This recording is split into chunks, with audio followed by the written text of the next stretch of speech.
కాదు, నా స్వామి దున్నపోతు రూపంలో వెళ్ళిపోతున్న ఇది శివుడే.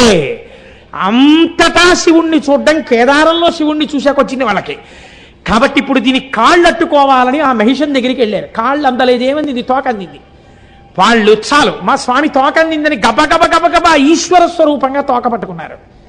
వాళ్ళ భక్తికి మెచ్చుకున్నవాడై ఈశ్వరుడు తన పృచ్ఛభాగాన్ని అక్కడ విడిచిపెట్టి దాన్ని శివలింగంగా మార్చేశాడు. అదే ఇప్పుడు మనందరం దర్శనం చేస్తున్నటువంటి కేదారలింగం. కాబట్టి కేదారం వెళ్ళొచ్చాను అన్నవాడికి ఏం కనపడాలి? కనీసం అంతటా శివుణ్ణి చూడడం అభ్యాసంలోకి రావాలి. అంత పరమపావనమైనటువంటి క్షేత్రం